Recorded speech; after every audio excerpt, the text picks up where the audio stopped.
자, 오늘 이제 우리가 본 말씀, 이 말씀도 하나님께서 노아에게 이제 주신 은혜에 관한 말씀입니다. 그래서 오늘 말씀의 제목도 노아가 하나님께 받은 은혜라고 하는 말씀의 제목입니다. 그 제목으로 두 번째 이제 말씀을 드리는데요. 노아가 하나님께 받은 두 번째 은혜가 무엇일까라는 것. 오늘 우리가 읽은 본문 말씀을 통해서 좀 살펴보고 또 이것을 우리와 연결해서 그러면 궁극적으로 최종적으로 사람이 우리가 하나님께 받은 은혜가 과연 무엇인가라는 것, 이것을 이제 여러분에게 말씀을 드리려고 합니다. 6장 노아의 이제 계보가 6장에서 시작이 되었는데, 노아의 계보가 시작이 될 때 하나님께서 노아를 긍정적으로 평가를 하시면서 이 노아의 계보가 시작이 되었지요. 노아를 이제 세 가지로 평가를 하셨습니다. 첫 번째가 무엇이었습니까? 하나님은 노아를 의인으로 평가를 하셨습니다. 노아가 의인이라는 것은 무엇을 의미합니까? 노아는 의로우신 하나님이 좋아하시는 것, 선택했다는 것이죠. 의로우신 하나님이 정의로우신 기준에 따라 살았다는 것입니다. 그게 의인이다라는 거였죠. 그 다음, 노아가요 완전한 자다. 하나님은 노아를 완전한 자라고 평가를 하셨는데요. 그러면 노아는 어떤 사람이었길래 이 완전한 자라는 평가를 받았느냐? 노아는 하나님이 제정해 놓으신 기준에 부합한 사람이었다라는 것입니다. 또 다른 말로 노아는요 하나님이 만들어 놓으신 기준에 합격한 사람이었다라는 것입니다. 이게 바로 노아가 완전한 자라 하는 그런 의미가 되겠습니다. 그리고 또 하나, 하나님은요 노아가요 하나님과 동행했다라고 말씀을 하셨는데, 이 하나님과 동행했다고 하는 그것은 무슨 뜻이냐? 노아가 하나님의 뜻에 자기의 뜻을 일치시키는 그런 삶을 살았다는 것입니다. 하나님의 뜻대로 살았다는 것입니다. 하나님과 하나가 되는 삶을 살았다는 것입니다. 그것이 바로 노아가 하나님과 동행한 것이죠. 자, 이처럼 노아가 하나님께 긍정적인 이런 평가를 세 가지로 받은 후에, 하나님께서 노아를 이렇게 긍정적으로 평가하신 후에 하나님께서 노아에게 크게 세 가지 은혜를 이제 내려주시는데, 그 세 가지 은혜가 방주와 연관이 되어서 크게 세 가지로 나타났습니다. 그래서 우리가 지난 시간 봤죠. 첫 번째, 방주를 만들어라. 두 번째, 오늘 이제 봐야 될 것, 방주로 들어가라. 그리고 그 다음에 세 번째는 방주에서 나와라 라고 하는 그 세 가지 은혜를 노아에게 허락해 주신 것입니다. 지난 시간 방주를 만들고 그 방주에 역청을 칠하라고 하는 말씀을 통해서 우리는요 노아가 방주를 만든 것은 속전을 통한 속죄의 은혜를 입은 것이다 라고 하는 것을 살폈습니다. 속전을 통해서 새 생명이 되는 은혜를 입은 것이라는 것을 우리는 살펴봤습니다. 그 다음에 그것을 통해서요 이제 우리가 그 대속물의 본질이신 예수 그리스도, 그 예수 그리스도가 바로 그 속전이었고 바로 그 역청이었다라는 것을 살펴봤고요. 우리가 우리의 대속물이 되신 예수 그리스도를 통해서 속죄의 은혜를 입어 새 생명이 되었다라는 것, 이것을 이제 말씀을 들었습니다. 우리가 그 속죄의 은혜를 입었기에 하나님 앞에 나와서 예배를 드릴 수 있는 이런 신분이 되었다라는 그것을 우리는 알게 되었던 것입니다. 그래서 그 은혜가 정말 너무도 크고 감사하구나라는 것을 우리는 깨달았던 것입니다. 그렇기 때문에 우리가 항상 감사하는 삶을 살기로 주님과 약속을 했었던 것이죠. 그 약속대로 여러분의 한 주간의 삶이 항상 감사하는 삶이었기를 먼저 주님의 이름으로 축복합니다. 아멘. 자, 6장이 그렇게 노아가 그와 같이 하여 하나님이 자기에게 명하신 대로 다 준행하였더라 라고 하는 말씀으로 끝이 나요. 6장 마지막 절 22절 말씀이. 자, 이 말씀은 뭡니까? 노아는요, 하나님께서 알려주신 대로 방주를 만들고 거기에 역청을 칠하고 그 방주에 자기와 짐승들이 먹을 양식을 저축하고 하는 등등 하나님의 말씀에 빠짐이 없이 그 모든 것을 다 준비해서 홍수에서 살아남을 모든 준비를 다 마쳤다라고 하는 얘기입니다. 6장에서 이 모든 준비가 이제 다 마쳐진 것입니다. 자, 그렇게 그 모든 준비가 끝났을 때 하나님께서 이제 노아에게 하신 말씀이 우리가 읽은 본문 1절 말씀인 거예요. 1절 말씀 뭐라고 얘기하십니까? 여호와께서 노아에게 이르시되 너와 내 온 집은 방주로 들어가라. 이 세대에서 네가 내 앞에 의로움을 내가 보았음이니라. 이렇게 말씀을 하십니다. 다 모든 준비가 마쳐졌기 때문에 하나님께서는 이제 어떻게 하라고요? 노아에게 너와 내 온 집은 방주로 들어가라. 이렇게 말씀을 하시는 거예요. 그러면 오늘 이렇게 방주로 이제 들어가는 것, 노아가 방주를 만들었습니다. 그 만든 방주에 들어가는 것이 하나님께 노아가 받은 두 번째 은혜가 된다라고 하는 말씀인 것입니다. 그러면 그것이 왜 은혜이냐? 직접적인 그 이유를 한번 살펴보자면 4절 말씀이 이제 직접적인 이유가 될 것입니다. 4절 말씀은 우리 같이 한번 읽어봅시다. 같이 읽습니다. 지금부터 7일이면 내가 40주야를 땅에 비를 내려 내가 지은 모든 생물을 지면에서 쓸어버리리라. 아멘. 하나님이 뭐라고 하십니까? 이제 7일 후면 내가 40주야를 땅에 비를 내리겠다라고 말씀을 하셔요. 그래가지고 하나님이 지으신 모든 생물을 지면에서 다 쓸어버리겠다라고 말씀을 하십니다. 그러니까 땅과 땅 위, 그러니까 땅 위와 그 땅 위 공중에서 살아가는 모든 것들을 다 멸하시겠다라고 말씀을 하셔요. 자, 내가 그렇게 할 텐데 그때 그것에서 살아남기 위해서 너는 어떻게 하라는 거예요? 방주로 들어가라는 것입니다. 자, 그러니 이것이 은혜가 아니겠냐고. 그러니까 노아에게 있어서 이것이요 하나님이 주신 은혜가 되는 것입니다. 은혜인 것입니다. 여러분 보세요. 7일 후면 그러잖아요. 7일 후면. 지금부터 7일이면 내가 40주야를 이 땅에 비를 내리겠다라고 말씀을 하셔요. 7은요 히브리 사람들의 관점에서 7은요 완전수다라고 말씀을 드렸잖아요. 7은요 그래서 완전하다, 온전하다 이런 의미라고 말씀을 드렸습니다. 그러면 지금부터 7일 후에 비가 내린다는 것은 그냥 그 문자적인 의미로 따지면 완전하게 비가 내린다, 온전하게 비가 내린다 이런 의미가 되는 거예요. 그렇죠? 근데 이것을 조금 우리가 알아들을 수 있게 문장으로 좀 다듬어서 얘기를 하면 이 얘기는 뭐냐?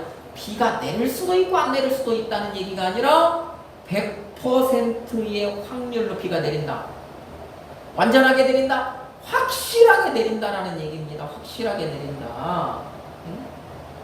비가 그렇게 100% 확률로 확실하게 내리는데 어떻게 해요? 40주야를 내린다라고 하는 얘기입니다. 비가 완전하게 내리는데 완벽하게 내린다. 완벽하게 내린다. 40주야를 그렇게 내린다는 얘기입니다. 그러면 이 40주야를 내리는 그 비가 과연 우리가 생각하는, 우리가 보고 있는 올여름 그렇게 비가 많이 왔다고 하는데 그 비가 많이 와서 그렇게 우리가 만난 이 자연재해 이런 것들을 이렇게 일으키는 그런 비냐? 아니라는 거예요. 우리가 맞닥뜨리고 우리가 보는 그런 것들은 상상할 수도 없는 그런 비라는 얘기입니다. 그 의미가 어디예요? 그런 의미가 이 숫자 7이라고 하는 의미 속에도 들어있고 숫자 40이라고 하는 의미 속에도 들어있는 것입니다. 살면서 우리가 볼 수 있는 그런 비가 아니라는 겁니다. 하나님은 그 말씀을 하셔요. 자, 우리 이제 이 본문에서 읽어보지는 않았지만, 읽지는 않았지만 그 밑에 11절 말씀을 보면 하나님께서 이제 7일 후면 내가 40주야를 비를 내릴 텐데 그 비가 어떻게 올 것이냐, 땅이 어떻게 잠길 것이냐, 하나님이 뭐라고 말씀을 하십니까? 그날에요 큰 기품의 샘들이 터진다고 말씀을 하셔요. 11절에 보니까. 그 다음에 하늘의 창문들이 열린다 이렇게 말씀을 하십니다. 여러분, 이 말씀은 무슨 말씀이냐? 우리가 이 말씀을 이해하기 위해서는 먼저 창세기 1장으로 좀 한번 가봐야 돼요. 1장으로 한번 가봅시다. 자, 1장으로 가면서 한번 이제 여러분 말씀을 들으십시오. 하나님께서 창세기 1장에서 천지를 창조하셨을 때요, 그 만드신 그 땅이 온통 물로 뒤덮여 있었습니다. 그것이 창세기 1장 2절 말씀이잖아요. 창세기 1장 2절 말씀이에요. 그 말씀이. 예? 하나님의 실은 수면에 운행하셨더라. 모든 땅이 물로 다 뒤덮여 있었단 말씀입니다. 그런데 하나님은 어떻게 해요? 이제 무엇을 하십니까? 하나님은 그 땅을, 물로 뒤덮여 있던 땅을 쓰시고자 그 물을 이제 나누셔요. 어떻게 나누시느냐? 나누시는 방법이 뭐냐? 그것이 바로 창세기 1장 6절로 7절 말씀이에요. 같이 한번 읽어봅시다. 읽습니다. 하나님이 이르시되 물 가운데에 궁창이 있어 물과 물로 나뉘라 하시고, 하나님이 궁창을 만드사 궁창 아래의 물과 궁창 위의 물로 나뉘게 하시니 그대로 되니라. 아멘. 보세요. 하나님이 궁창을 만드셨대요. 그리고 물을요, 그 지금 땅을 뒤덮고 있던 그 물을요, 그 궁창 위의 물과 궁창 아래의 물로 딱 나누셨답니다. 여러분, 여기서 얘기하는 이 궁창은 그냥 우리가 생각하는 어떤 공간이라고 생각을 하면 돼요. 지금으로 말하면 우리가 살고 있는 이 대기, 이런 공간을 지금 딱 중간에 물과 물 사이에 만드신 것입니다. 그래서 물을요, 위의 물과 아래 물로 나눈 거예요. 여러분, 그래서요, 이 노아의 홍수 이전에는요, 비가 오지 않았습니다. 비가 없었어요. 그것을 어떻게 알 수 있느냐? 정말 그 시대에 살았던 고대인들이요, 멸망하기 전에 동굴 같은 데 벽화를 그려놨는데, 그것을 이 시대에 지금 찾아서 그것을 보면 그 시대는 해나 이런 것들을 그려놓은 것들이 다 찌그러져 있대. 굴절 때문에. 해가 그 시대에는 찌그러져 있다가 오늘날에는 동그랗게 된 건 아니잖아요. 그 사람들, 그 시대에 살았던 사람들의 눈에는요, 그것이 그렇게 타원형으로 보였다는 것입니다. 왜 그랬을까요? 그것이 무엇을 통해서 보였기 때문에? 중간에 물이 있었기 때문에. 이 성경이 그래서 이렇게 하나씩 사실이었구나라는 것을 우리가 알게 된다라고 하는 것입니다. 어쨌든 그렇게 공간을 통해서 하나님께서 위의 물과 아래 물을 나눠놓으신 거예요. 자, 그렇게 물을 나누시고요, 궁창 아래 지하에 있는 물은요, 그 물은 빠져나오지 못하게 하나님께서 그 물이 나올 수 있는 구멍들을 다 봉해 놓으신 것입니다.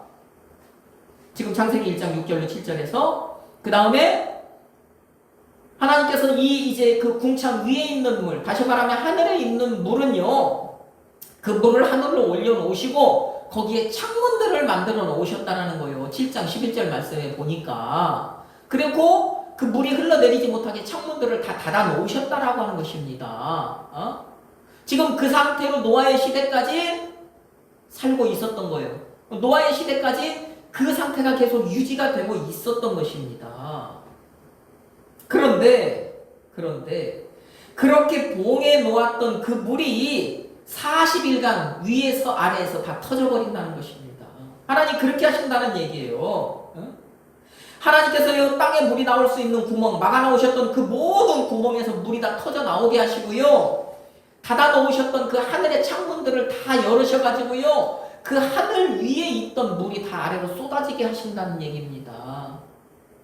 그 말씀이 뭐라고요? 그 말씀이 바로 오늘 우리가 읽었던 창세기 7장 4절 말씀. 내가 일주일 후면 40주야를 이렇게 비를 내리겠다라고 하는 그 말씀 속에 들어있는 그 의미가 되는 거예요. 여러분, 그러면 우리가 상상만 해봐도요, 이것이 보통 비입니까? 아닌 거예요. 궁창 아래에 있던 갇혔던 물 솟아나고 궁창 위에 있던 물이 한꺼번에 쏟아져 내려와서 결론적으로 무엇이 되냐? 어느 상태가 되냐? 다시 창세기 1장 2절의 상태가 되어버리는 것입니다. 온 땅이 다 물에 뒤덮여 있던 그 창조 사역의 처음의 모습을 이제 그 모습으로 돌아가 버리는 거예요. 돌아가 버리는 거예요. 여러분, 이처럼 비가 조금만 세게 내려도요, 땅의 모든 것이 물이 쓸려가는 것, 올여름 우리 여실히 봤잖아요. 그런데 이처럼 물이 한꺼번에 쏟아나고 쏟아지면요, 솟아나고 쏟아지고 감당이 안 되네. 남아나는 게 없는 것입니다. 그래서 바로 이것이 40주야를 비를 내린다고 하는 그런 표현이다라는 거예요. 여러분, 그런 상황 속에서 하나님은요, 노아에게요 방주를 이제 준비하게 하시고 노아를 방주에 들어가게 하셔서 그 노아의 생명, 그에게 딸린 생명을 살려주시는 것입니다. 여러분 보세요. 그러니 그것이 은혜입니까? 아닙니까? 은혜인 것이죠. 은혜인 것입니다. 여러분, 우리가 여기서 조금 더 한번 살펴볼까요? 조금 더 깊은 것을 한번 들어가 볼까요? 그러면 노아가 받은 은혜는 결론적으로 무엇이냐? 40이라는 숫자를 통해서 우리가 좀 한번 살펴보자는 거예요. 하나님이 노아에게 주신 그 은혜를 조금 더 우리가 40이라는 은혜, 이 숫자를 통해서 조금 더 깊이 한번 들어가 볼 수 있다는 것입니다. 숫자 40. 히브리 사람들은요, 숫자마다 다 고유의 의미가 있다는 말씀 누누이 드립니다. 그럼 이 40이라고 하는 이 숫자 속에도요, 의미가 들어있어요. 그러면 이 40이라고 하는 숫자 속에는 어떤 의미가 있을까? 크게 두 가지 의미가 있다. 첫 번째, 극에 달한 고통이다. 극에 달한 고통. 고통이 극에 달했다라고 하는 의미가 이 40이라고 하는 숫자 속에 들어있습니다. 예수님이 금식을 하셨는데, 공생이 시작하면서 금식을 하셨는데 며칠간 금식을 하셨습니까? 40일 금식을 하셨습니다. 그러면 이것을 통해서 우리가 알 수 있는 건 뭐예요? 예수님이 금식을 하셨는데 정말 그 40일 금식, 그 금식을 통해서 예수님은요, 말할 수 없는 극에 달한 고통을 겪으셨다. 그렇죠? 예수님의 고통이 그 40일 금식을 통해서 고통이 극에 달했다. 여러분, 이 극에 달한 고통이라고 하는 것은 어떤 의미냐면, 여기에서 고통을 조금만 더 주면, 여기서 고통을 조금만 더 주면 그 사람이 죽어버린다는 그런 고통이에요. 한계라는 것입니다. 한계. 그 사람이 이제 겪을 수 있는 그 한계치의 고통이라는 것. 이게 극에 달한 고통이라는 것입니다. 그 다음에 또다시 다른 의미, 또 다른 의미는 뭐냐? 그러면 어떤 사람에게는 이게 극에 달한 고통이 되는데, 또 다른 어떤 의미는 새로운 삶의 시작이라는 의미가 이 안에 또 들어있다라는 것입니다. 다른 말로 새 출발입니다. 새 출발. 이것이 바로 40이라고 하는 숫자가 가지는 크게 두 가지의 의미이고, 히브리 사람들은 이런 의미가 40이라는 숫자 속에 담겨 있다는 것을 알고 있는 거예요. 그러면 다시 노아 시대로 돌아왔어. 노아 시대에 하나님께서 40주야 비를 내린다고 하는 것은 어떤 의미가 되는 거예요? 하나님께서는 그 노아 시대 악을 선택한 자들은요, 어떻게 하시겠다? 그들에게는 극에 달한 고통을 그들이 맛보다가 그들이 결국에는 다 죽게 하겠다라고 하는 그런 말씀을 하신 거예요. 하나님은 그렇게 하신 것입니다. 하나님께서 악을 선택한 사람들을요, 그렇게 응징하겠다, 내가 징벌하겠다, 심판하겠다, 이렇게 말씀하신 거예요. 그런 의미가 그 40이라고 하는 숫자 속에 들어있는 것입니다.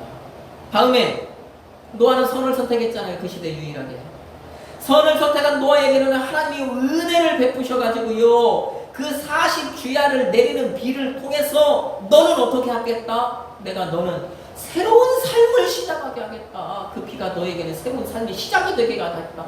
그 말씀하신 거예요.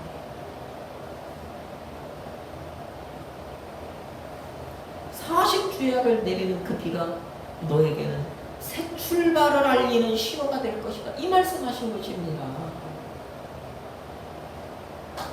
여러분, 그러면 하나님께서 노아에게 그 40이라는 숫자를 사용하셨을 때 노아 이미 그것을 이해했습니까? 못했습니까?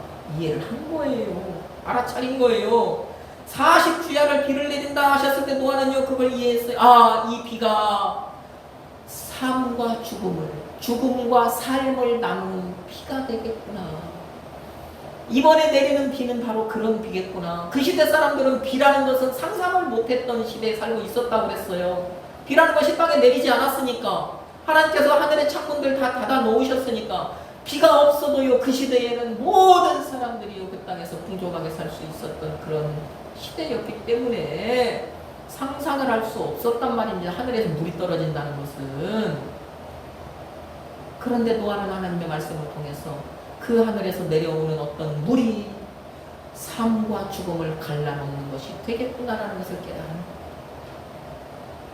여러분 보세요.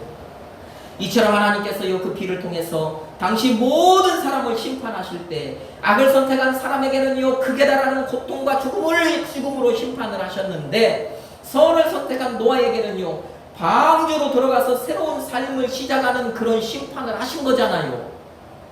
그러니 이 노아가 방주에 들어가라는 것, 노아에게 방주로 들어가라고 하신 것, 노아가 방주로 들어가는 것, 이게 어떻게 은혜가 아니겠습니까?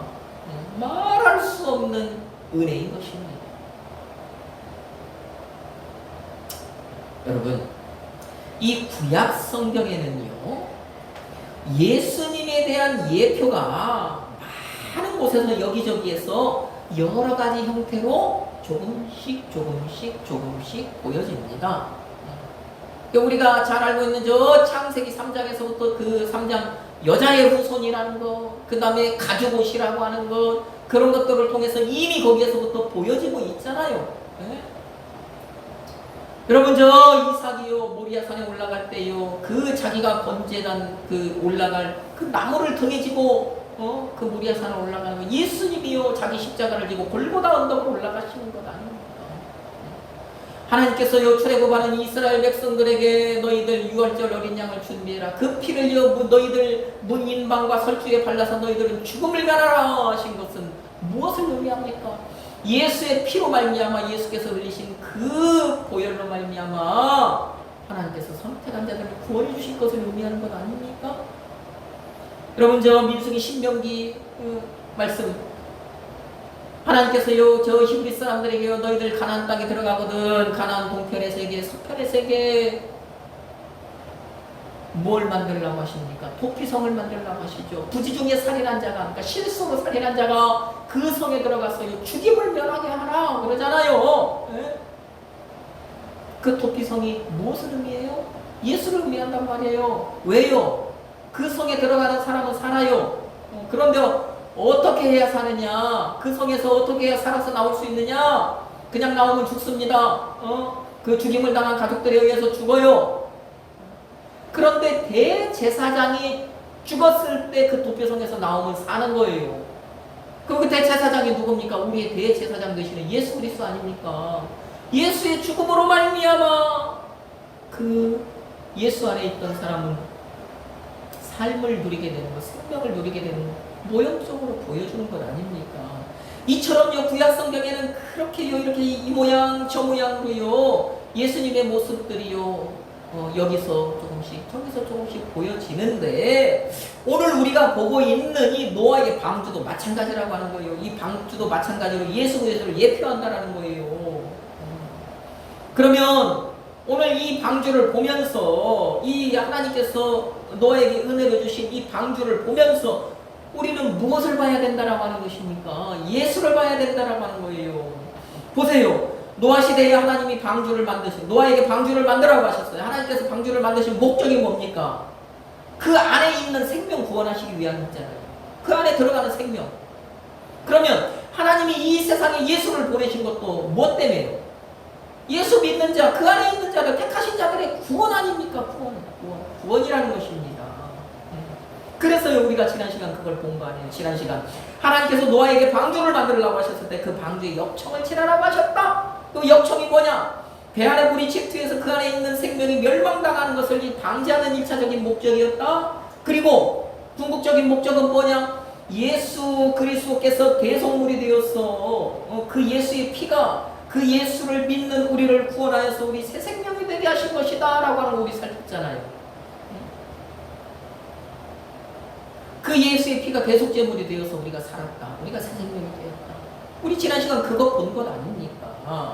자, 그럼 오늘 하나님께서 노아에게 노아를 위해서 만든 방주로 이제는 들어가라 하신 것을 통해서 우리는 뭘 봐야 하는가? 방주가 되시는 예수 그리스도를 통하여서요 나를 구원하셔서 내가 그 예수로 인해서요 새로운 삶을 시작하게 하셨구나라는 것을 봐야 되는 거예요. 네. 방주가 되시는 그 예수 안에서 내가 예수 안에서 나를 새 출발하게 하셨구나라는 것을 우리가 봐야 된다는 것입니다. 예수 때문에 내 인생이 이제 새로운 인생이 되었다는 것을 봐야 된다는 거예요. 내가 예수 안에 있을 때.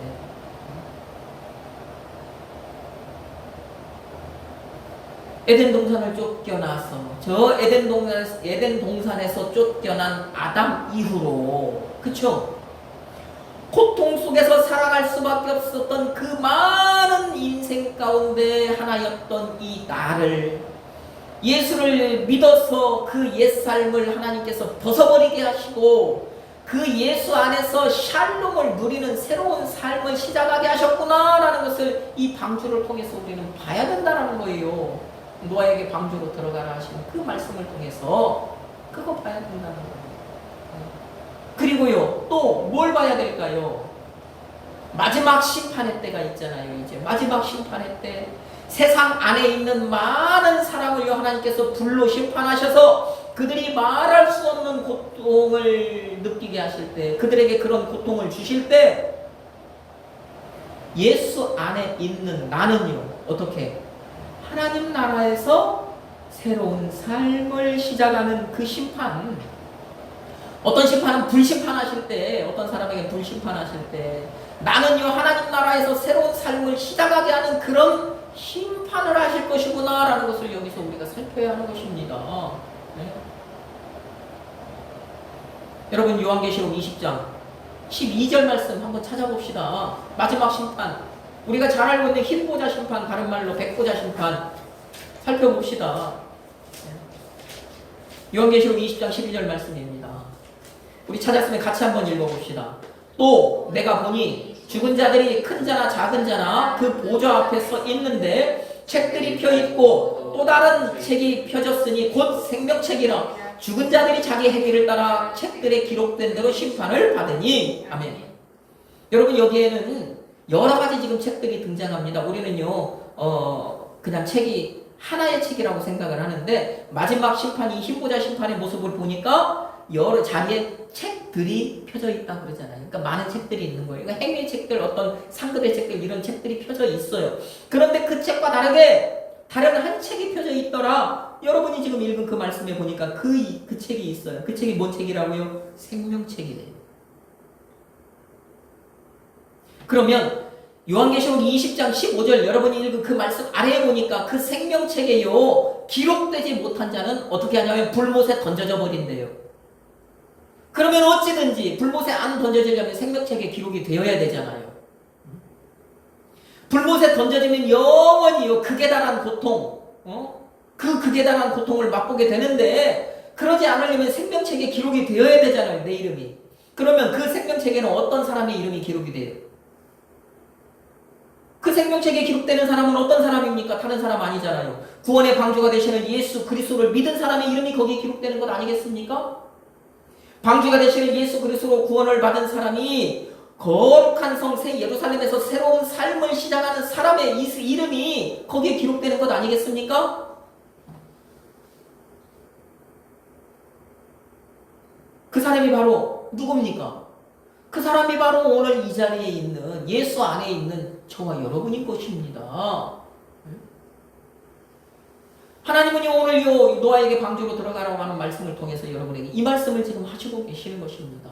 이 말씀을 주시는 것입니다. 그러니 보십시오. 오늘 이 자리, 오늘 이 노아에게 방주로 들어가라고 하신 이 말씀을 통해서 오늘 이 자리에 있는 저와 여러분에게 이 예수를 허락하시고 그 예수를 믿어요 구원받게 하시고 그 예수 안에 저와 여러분을 있게 하신 이 하나님의 은혜가 얼마나 놀랍고 큰 은혜입니까? 오늘 이 자리에 있는 저와 여러분은요 하나님께 이처럼 엄청난 은혜를 받은 사람인 것입니다. 여러분 그것을 깨달으시기 바랍니다. 그것을 기억하시기 바랍니다. 그것을 마음판에 새기시기 바랍니다. 우리 사랑하는 성도 여러분, 그렇다면 그런 큰 은혜를 받고 살아가는 그런 큰 은혜를 받아서 예수 안에서 살아가는 우리는요, 어떤 삶을 살아야겠습니까? 어떻게 살아야 되겠습니까? 하나님 보고 살아야 되는 거예요. 내 주님이 되시는 예수 그리스도를 바라보고 살아가야 되는 것입니다. 예수님이 주시는요, 그 샬롬을 바라고 세상의 쾌락이 아니라, 세상이 주는 것이 아니라 예수님으로부터 나오는 그 샬롬을 바라고 그것만을 원하고요, 그것을 얻기 위해서 기도하는 그런 삶을 살아야 하는 것입니다. 그것이 바로 그리스도인인 내 삶의 모습이어야 하는 것입니다. 여러분 모두 그래서 한 주간을 살아갈 때 어떻게 살아가요? 하나님이 주신 그 은혜를 따라 살아가시기 바랍니다.